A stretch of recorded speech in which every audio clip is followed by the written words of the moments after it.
Добар ден, почитувани, стартува уште една нова Телма амбуланта. Емисија во која секој работен ден заедно учиме како да го подобриме и зачуваме нашето здравје. Петочното издание го реализираме во соработка со клиничката болница Жан Митрев. Во наредните 50 на минути ќе биде појаснето што се може да ни го покачи крвниот притисок. Има ли некои ризик фактори на кои што можеме да делуваме и да ја спречиме појавата на хипертензијата? Како во домашни услови правилно се мери крвен притисок? Што означува горниот, а што долниот крвен притисок? На кој начин се лекува хипертензијата и дали секогаш, дури кога таа не е многу изразена, ќе дојде до сериозни оштетувања на крвните садови и на нашето здравје?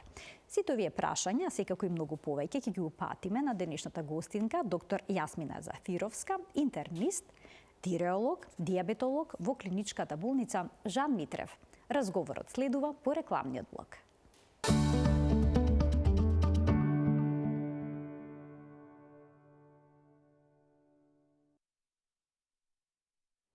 Вела дека хипертензијата е опасна состојба, но она што ја прави уште поопасна е што обично не манифестира никакви симптоми и затоа неформално се нарекува тивок убиец. Па како правилно да се измери крвен притисок во домашни услови, на кој начин може да се влијае на факторите кои што доведуваат до појава на покачен крвен притисок и како се лекува оваа состојба, ќе ни појасни доктор Јасмина Зафировска, интернист, тиреолог, диабетолог во клиничката болница Жан Митрев. Докторке, добре ни дојдовте повторно во студиото на Телма и добар ден. Ви благодарам на поканата.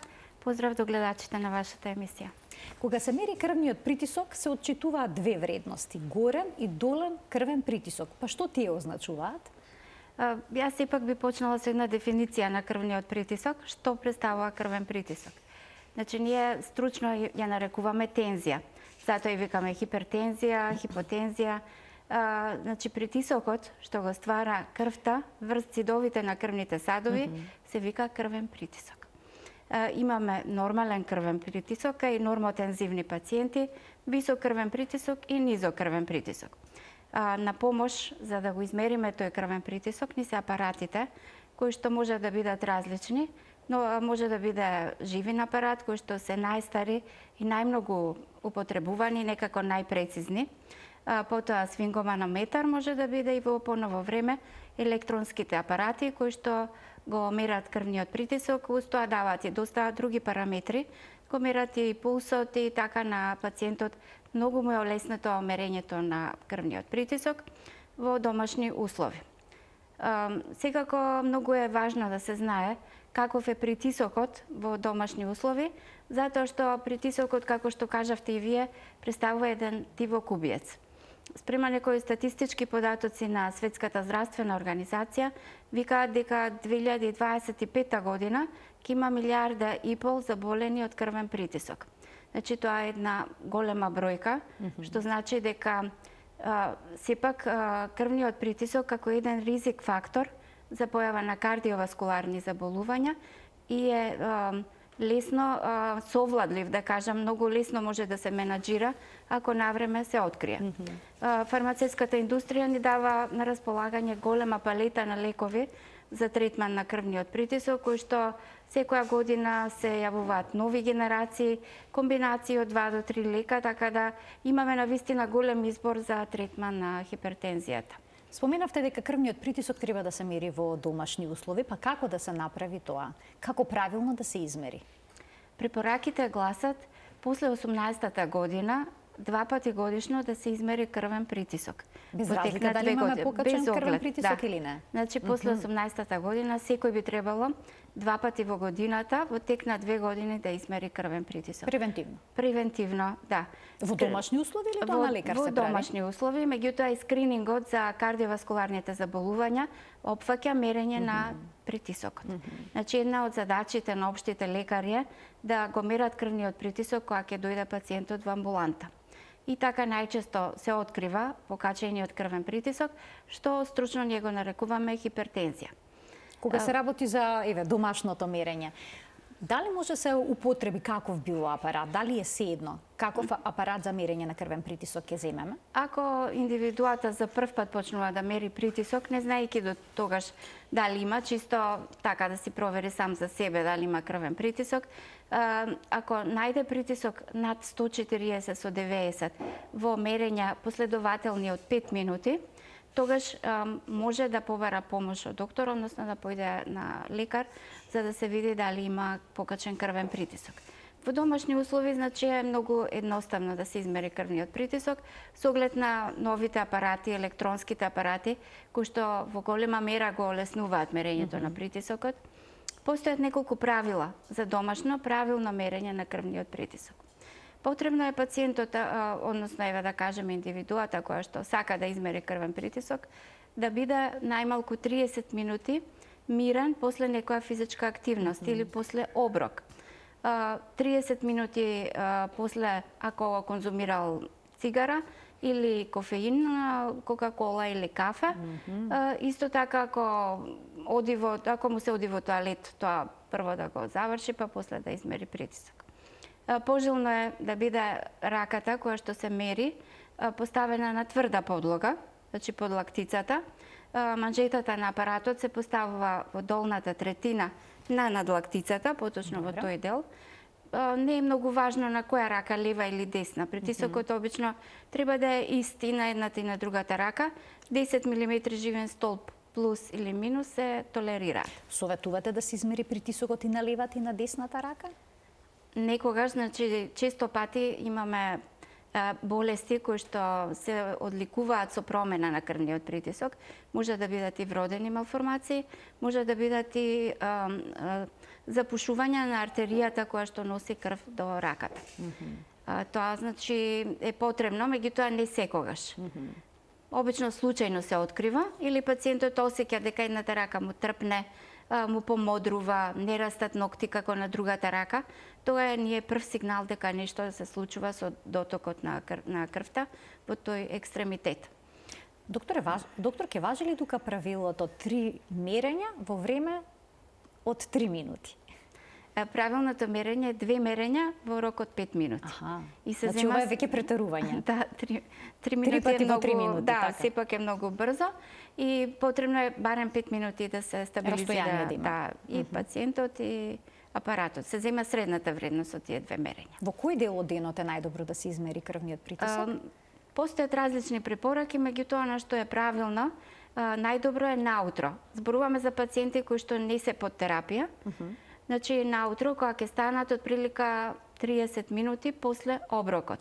Ако завршат со појадокот, значи, или ако џогираат, прават некоја физичка активност наутро, тоа да биде 30 на минути по завршување на тие активности.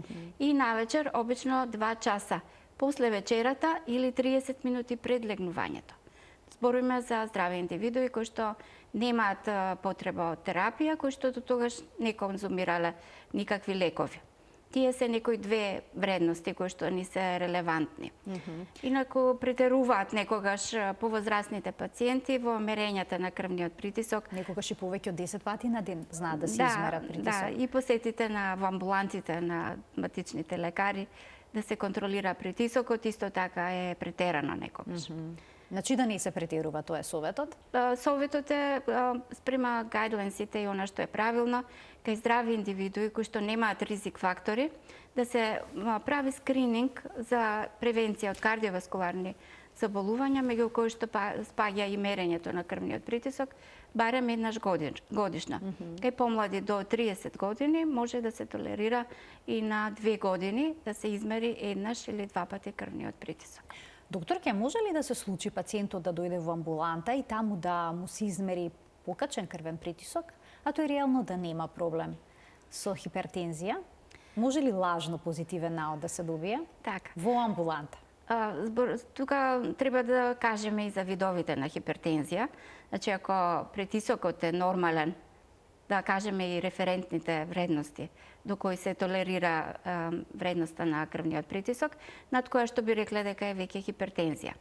Спрема најновите гајдлайнси, препораките се уште пониско од претходните, Значи секогаш референтните граници се поместуваат пониско, построги се во однос на превенцијата и третманот на хипертензијата.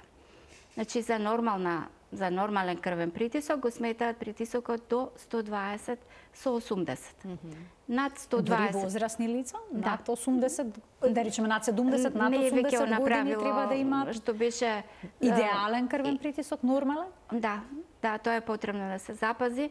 Не е она веќе бројката на годините плюс 120 со 80, така нешто беше порано.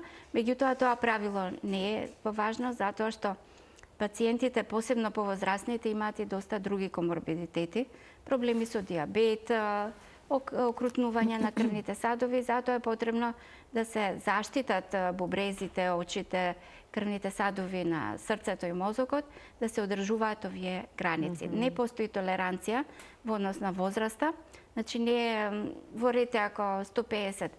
Толерираме кај некои пациенти да е малку повисок притисокот кога имаме, например, запушување на каротидните артерии, за да дојде доволно крв до мозокот, може да се дозволи, или при запушувањето, да кажеме, на субклавијата, на артеријата, која што го исхранува екстремитетот.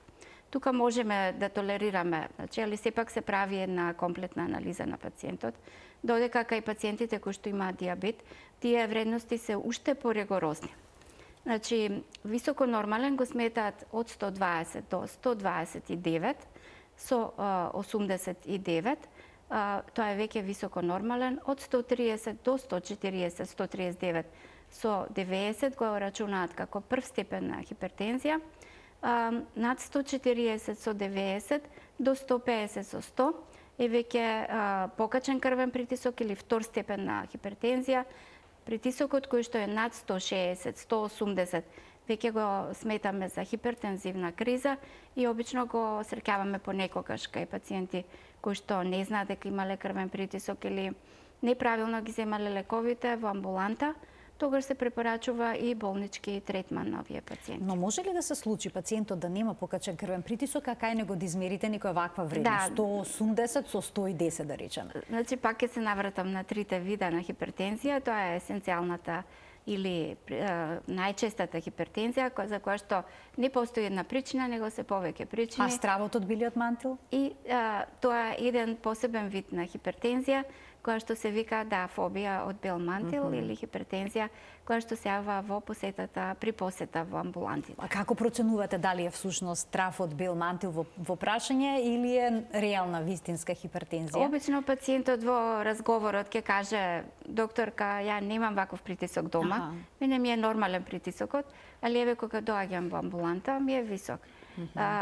Правиме и ехо преглед кој што покажува дали има промени на срцето, кој што се знак дека притисокот подолго перзистира, пациентот неправилно го мери или нередовно го мери. Неправилно да го мери во домашни услови. Затоа препорачуваме да се постави 24 часовен холтер мониторинг, со кој што во тек на 24 часа во домашни услови се следи варијацијата на крвниот притисок и тогаш донесуваме проценка дали пациентот навистина има таа фобија од бел мантил или хипертензија поради бел мантил, или пак се работи за нешто друго. За некое заболување. Да. Веќе споминавте горен и долен крвен притисок. Што е поопасно, да биде покачен горниот или долниот крвен притисок? Меѓу народот постои убедување дека поопасен е горниот. Да, меѓутоа, на вистината е дека малиот крвен притисок е поопасен. Посебно ако е покачен до 50-та година. Препорачуваме до 50-та година кај пациентите да се одржи еден притисок кој што е до 80, диастолниот или малиот крвен притисок, затоа што се над тоа во долго траење нерегулирано е голем ризик за миокарден инфаркт. Покачениот крвен притисок на кој начин ги прави промените, зошто е толку опасен ризик фактор, кој што бара редовно менаџирање. Затоа што крвта, значи со поголем притисок ги притиска крвните садови и со тек на времето го олабавува нивниот зид. Може да се створат аневризми, значи попуштање на крвните садови, може да се створи почетна атеросклероза поради долготрајната ерозија од самиот притисок врз зидот, ендотелот на крвните садови, но исто така врз самото срце, покачениот крвен притисок представува напор. Значи срцето работи под напор и како и секој друг мускул хипертрофира, односно се задебелува. Првите промени ги гледаме во хипертрофијата на левата комора, која што ја испумпува крвта за да стигне до сите делови на телото. Значи забележуваме на задебелување на зидот, тоа го регистрираме кај ехо, на ехо преглед. Исто така, кога се прави доплер анализа на протокот на крвта од левата комора кон аортата и протокот во самото срце, значи се регистрира крутост на самиот мускулен зид, кој што исто така ни значи дека пациентот има подолго време покачен крвен притисок, лошо регулиран.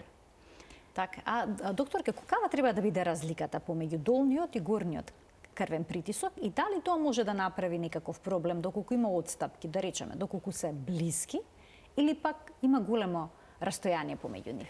Обично е 40, од ова ако ме слушавте претходно, значи диастолата и систолата треба да се во разлика од 40 мм живен столб. Постојат хипертензии кај што имаме дисоциација, значи едниот притисок е многу висок, другиот е многу низок. Например, кај некои болести затоа што еден помал процент на хипертензивни проблеми припаѓаат на секундарната хипертензија, која што е поврзана со проблеми со бубрези, стеноза на реналната артерија, некои ендокринолошки пореметувања, меѓу кои што спаѓаат и болестите на тироидната жлезда.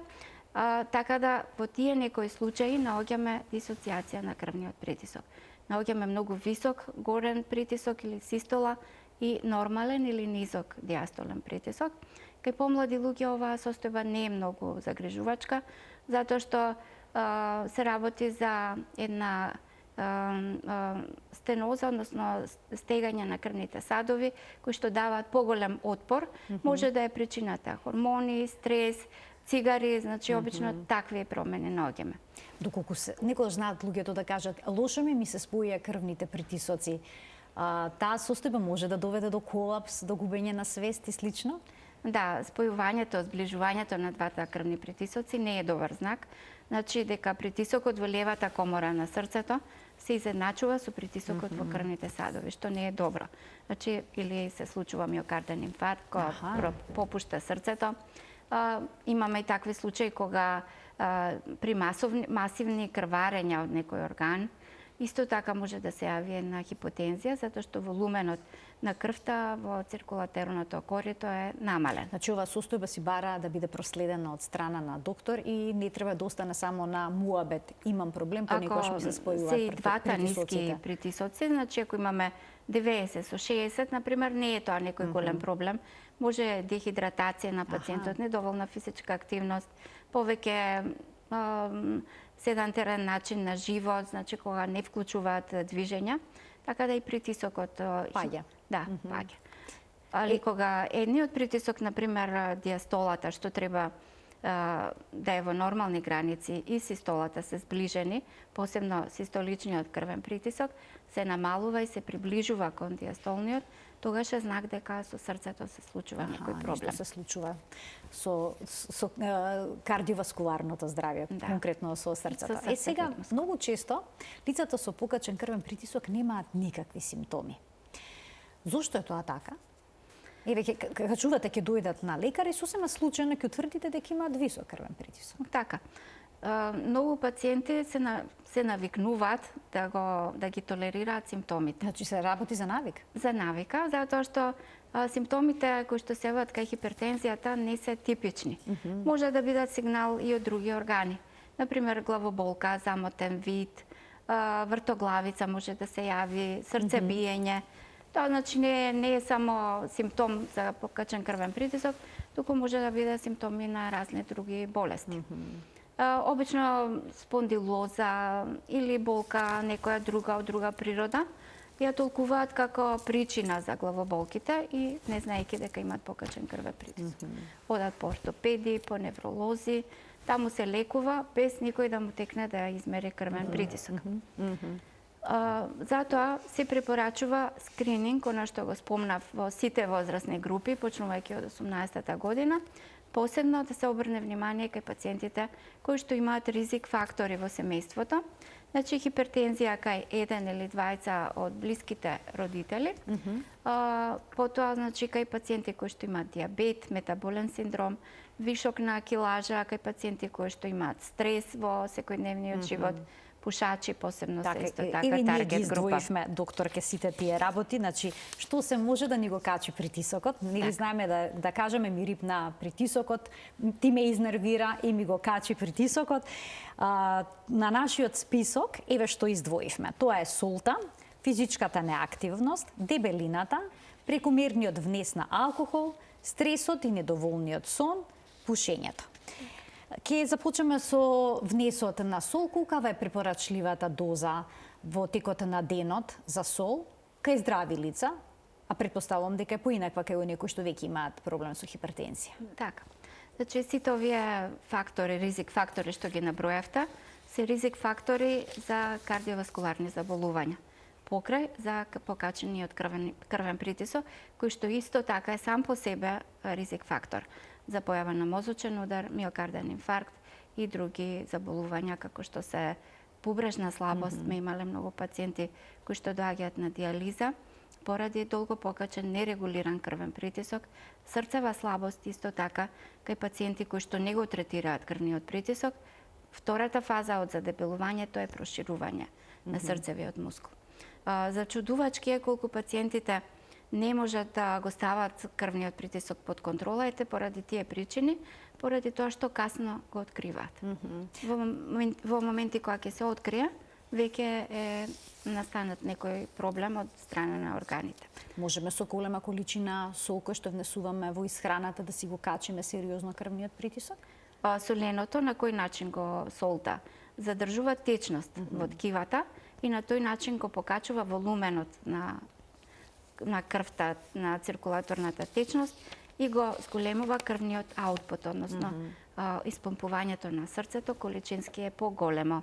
На тој начин се покачува индиректно и крвниот притисок, посебно ако тоа е начин на исхрана подолго време.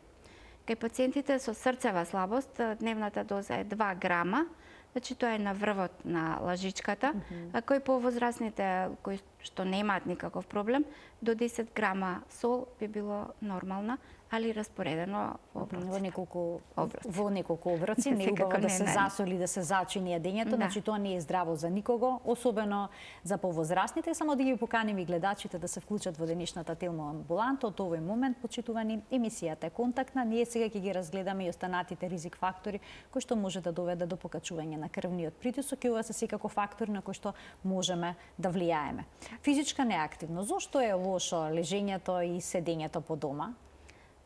Кога станува збор за крвниот притисок, знаеме дека се препорачува секојдневна физичка активност, но зошто седентарниот начин на живот пак толку влијае на покачувањето на крвниот притисок? Притисокот е поврзан, значи пак со начинот на исхрана и начинот на обавување на физичките активности. Седењето обично е поврзано и со покачена килажа. Покачената килажа од друга страна е богата, значи ткивото е со масно ткиво побогато, самиот организам. Масното ткиво од друга страна е богато со многу мали крвни садови, кои што имаат мал лумен и го зголемуваат периферниот отпор и индиректно го покачуваат на тој начин крвниот притисок. Со намалувањето на телесната тежина се намалува ризикот за ако пациентот успее да намали 10 килограми, автоматски притисокот се намалува за 10 милиметри живен столб. Значи физичката активност е директно поврзана со дебелината, а што е со алкохолот? Сега тука е наведен прекумерен внес на алкохол, дека е ризик фактор за појава на хипертензија, но што е со 1 до 2 чашки алкохол? Исто од меѓународот постои уведување дека на таков начин можат да си го симнат крвниот притисок со 1 до 2 чашки ракиичка, да речеме. Така. Ќе помогне ли тоа? Има ли вистина? Ќе ги опуштили крвните садови? Менталитетот на нашиот народ, значи е ракија пред ручак со салата, 1 или 2, така да, или наутро. Од пациентите често ќе кажат, станувам, ќе се напијам ракија, чисто да проработи циркулацијата. Значи тоа е нивниот став. Во една рака, значи точно е, алкохолот ги шири малку крвните садови. Многу забрзува и срцето. Во првиот момент, значи, ќе направи дилатација на крвните садови, ќе го снижи може за малку крвниот притисок, но следната фаза е тоа што го забрзува работењето на срцето и индиректно ќе го покачи крвниот притисок. Дозволено е, например, 1 до 2 чашки во тек на денот, умерен внес на алкохол, со тоа што да биде со внесено храна, да не биде на гладно. чисто. А црвеното вино? Може ли да го користат оние кои што имаат, да речеме, низок крвен притисок? Вела чаша црвено вино ќе ни го качи крвниот притисок. Има вистина? Тоа се сепак некои народски верувања, на кои што нема точно потврда дека е тоа така. Можно е, како малку да го забрза срцето, па го покачува крвниот притисок. На тој начин. Инаку е добар антиоксиданс и здраво е да се внесува, да се конзумира чашка вино на ден, посебно црвено вино. Овие народи кои што се Французите имаат, да. Значи, они имаат обичај да внесуваат вино секој ден. Има добро кардиоваскуларно здравје. Има, да, добро. Има еден француски синдром, велат, има и круасани јадат, во кој што има масти, па и трансмасти, потоа пијат вино, но сепак имаат здрав кардиоваскуларен систем, велат тајната во умереност. Точно така. Така, значи умереноста е не прекумерен внес на алкохол, но умерено кај здрави лица. Така, и медитеранскиот тип. По една чашка вино. Вино, да. Дури и наши оперирани пациенти кои што се со бајпас и со добра регулација на крвниот притисок, често знаат да прашаат на контролните прегледи дали може чашка алкохол да се напијам, и секако им е дозволено, затоа што тоа сепак е нешто што од една страна на пациентот му дава некое задоволство, го намалува стресот, а од друга страна па не штети многу на самиот процес и на самите лекови кои што ги конзумира. Докторке, пред да преминеме на стресот и влијанието врз кардиоваскуларното здравје и покачениот крвен притисок, да им дадеме предност на гледачите. Добар ден. Добар ден. Ало. Во програма сте, повелете. Добар ден, среќен ден. И на вас исто така. Голем поздрав за сите во студиото. Благодарам. На возраст од 71 година сум. Живеам сама, имам мајка, татко и брат ми почина, а јас останал сама во куќата. Имам многу стресови, не можам ноќе да спијам, не можам сама да седам, се затворив дома во депресија, пијам лекарства, ми рекоа дека имам тироидна намалена, притисокот ќе го мерам, се ми е нормален, низок до некое време, сега почна да ми се подкачува. Имам спанделоза, имам тинитус, вртоглавици, заматување во очите, несвесица, имам хроничен гастрит и кила на желудникот. Наутро кога ќе јадам, мене пулсот ќе ми оди до 120. Пијам Блоксан, одам по собата, ама не можам многу да се движам надвор, не сум физички многу активна. Ми е страв да не паднам, бидејќи 2 пати паднав. Притисокот ми оди до 160, 190, пијам напка бајле пола навечер, за смирување пијам, за вртоглавица пијам така, за холестерол, резултатите ми се добри. Но вие имате и понатаму проблеми. Така, ви благодарам за вклучувањето во програма. Докторке, што можете да советувате? Дали понекогаш и депресијата, осаменоста може да влие на крвниот притисок, па и на сите овие симптоми? Кај пациентката примарно е возраста. Значи, на незината возраст нормално е пациентите да имаат малку покачен крвен притисок, поради тоа што крвните садови се окрутени, значи еластичноста ја губат со годините и нормално е да имаат малку покачен притисок.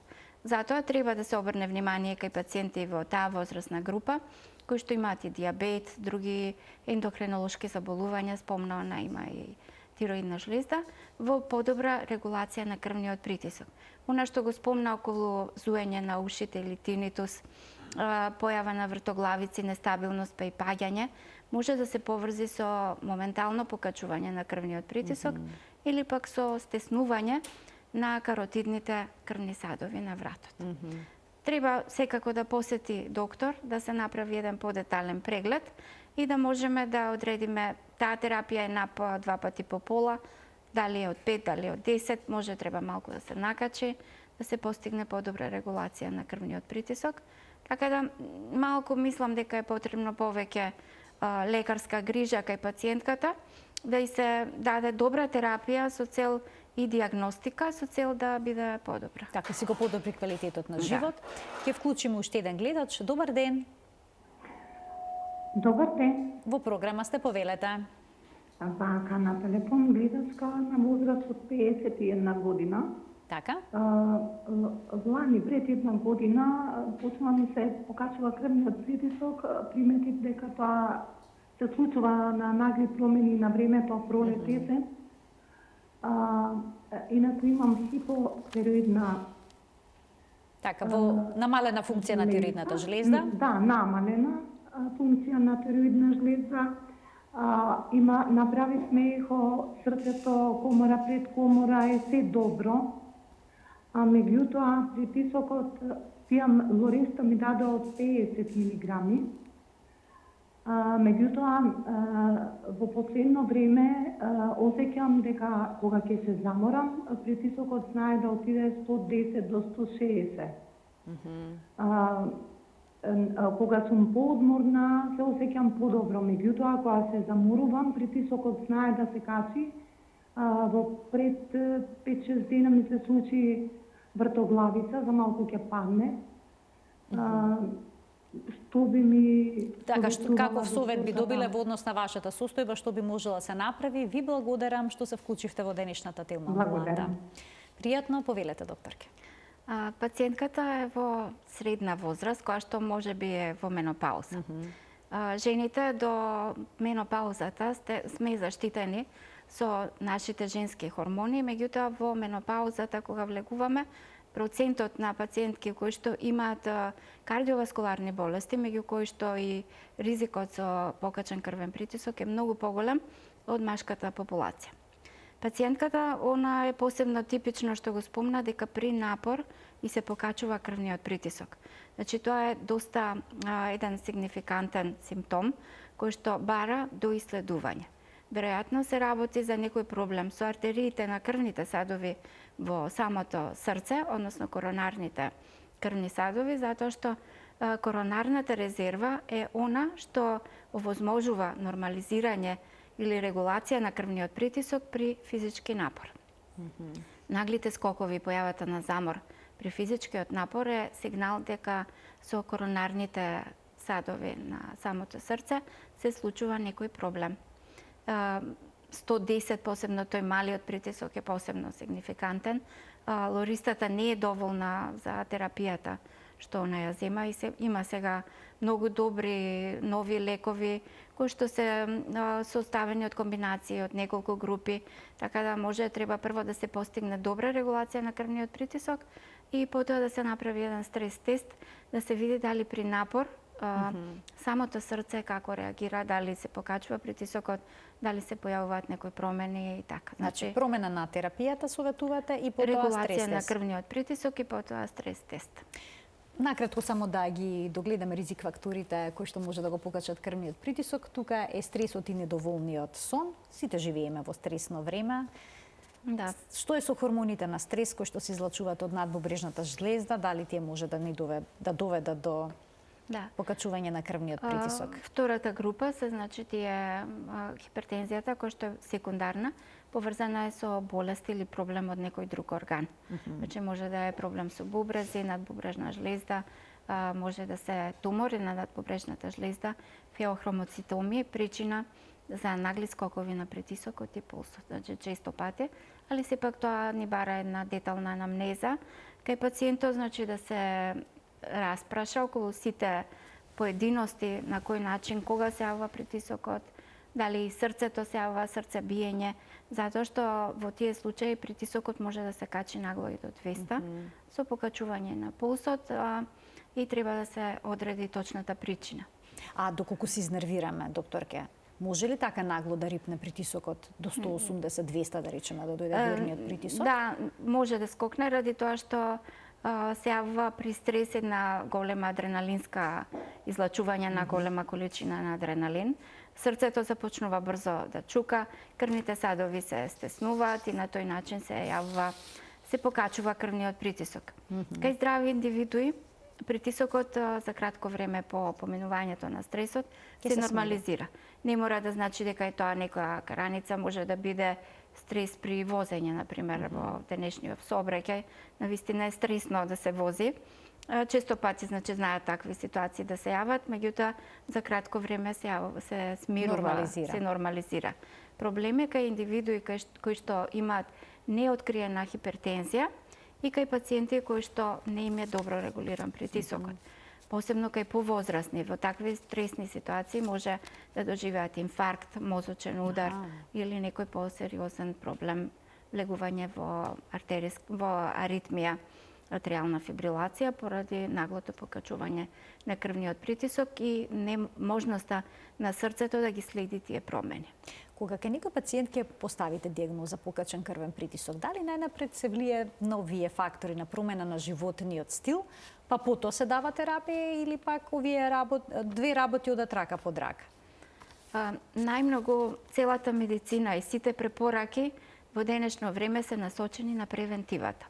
Така да и сите наши активности се однесуваат превентивно. Иако нашата болница е веќе на високо терциерно ниво, каде што ние работиме со пациенти со дијагностицирани проблеми, поретко доаѓаат секако пациенти со проблеми, меѓутоа за примарна превенција тука треба да се вклучи матичните лекари со редовен скрининг, одредување на ризични групи и нивно следење.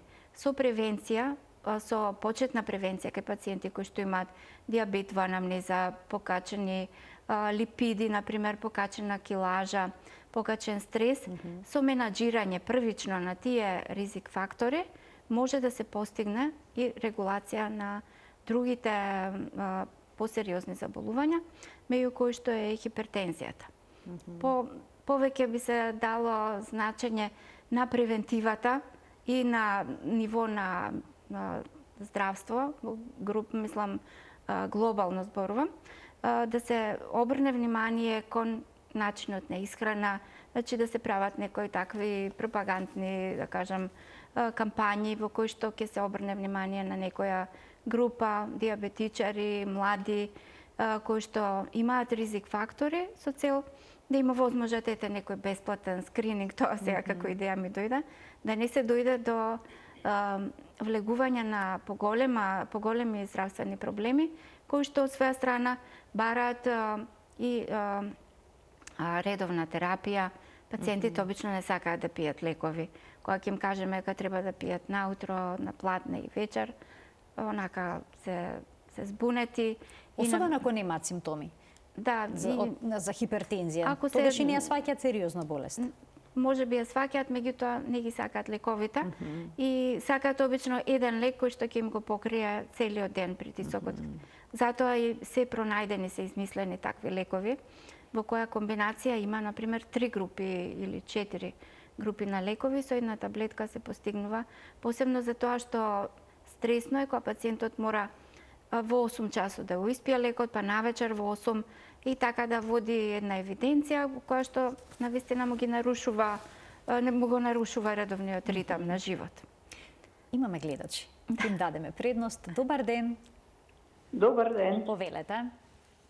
Јас да ве поздравам и ќе ви поставам едно кратко прашање. Така. Во интерес на времето.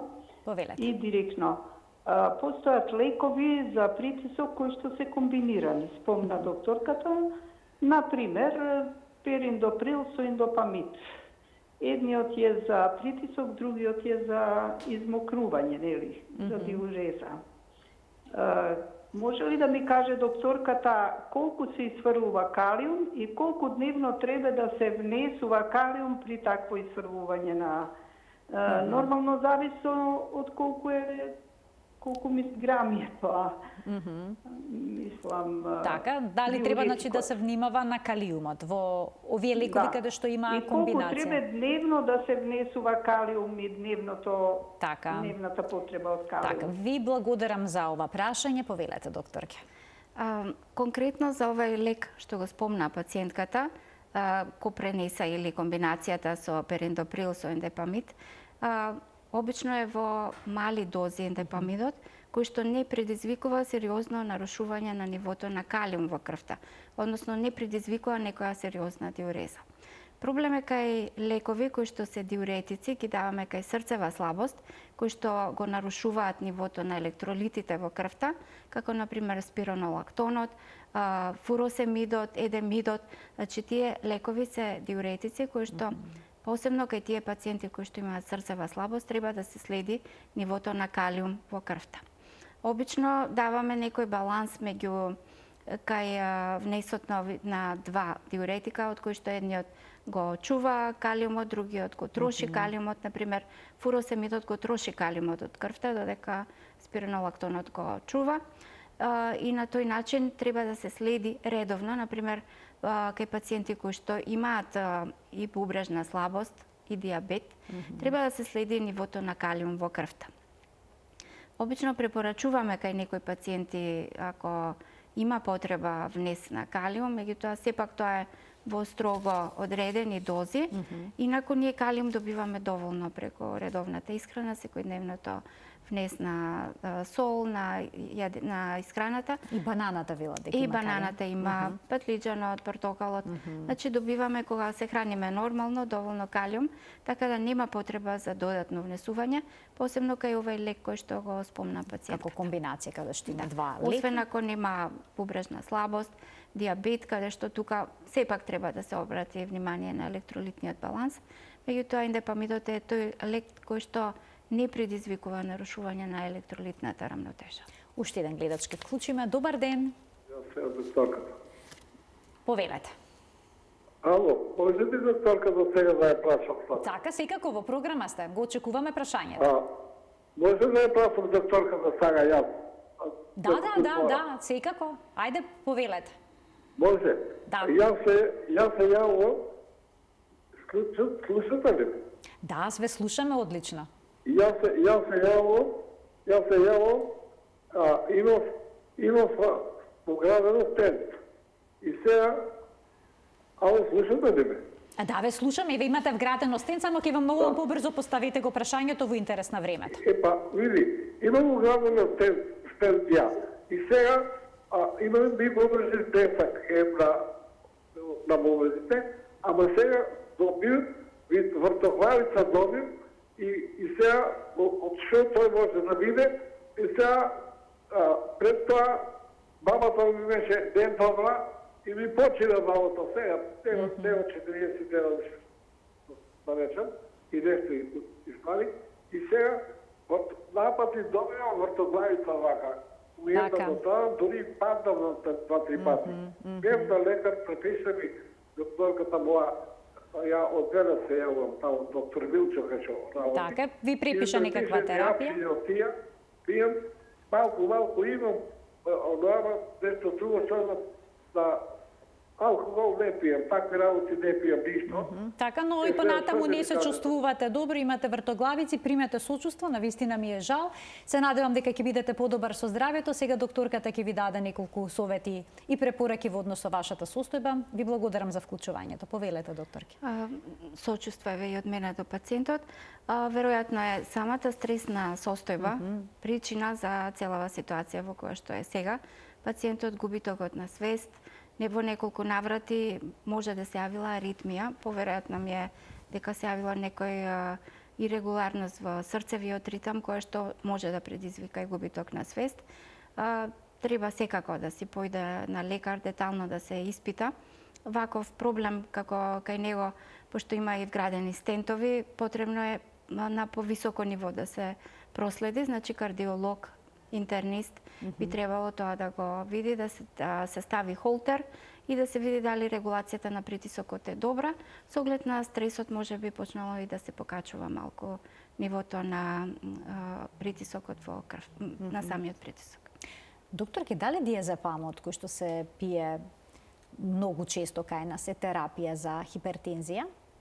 Диазепамот секако не е терапија за хипертензија, меѓутоа еден од неговите ефекти врз нашиот организам е миорелаксација. Значи се применува во многу области од медицината, не е само за спиење или за смирување, него се дава и во ортопедијата за пациенти кои што имаат акутна болка. И секако во акутната фаза хипертензивните кризи имаат пракса лекарите од итната помош венски да внесат ампула диазепам. Ние не го практикуваме диазепамот во редовната терапија на хипертензијата, затоа што не е лек од таа група, но кој е ефектот на диазепамот? Го релаксира мускулниот зид во самиот крвен сад, во артериите, и на тој начин ги олабавува и индиректно предизвикува малку да се спушти притисокот и секако ако пациентот е вознемирен од некоја стресна ситуација, ќе предизвика смирување на стресот и ќе направи малку и притисокот да се нормализира. Дали терапијата што се прима за регулирање на крвниот притисок е доживотна? Во главном да. Притисокот е хронична болест. Убаво е да се открие на време, кога можат ваквите модификации на ризик факторите да помогнат да не се започне со терапија.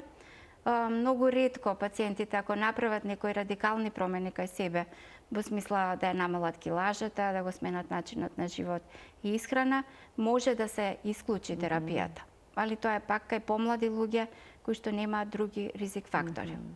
Битно е кај млади луѓе на време да се откријат причините. Обично кај пациенти доаѓаат и на 20 годишна возраст. Значи на секоја возраст може, во секоја животна доба да се јави покачен крвен притисок. Дури кај мали 3 годишни деца се случува кај вродени срцеви мани да имаат покачен крвен притисок.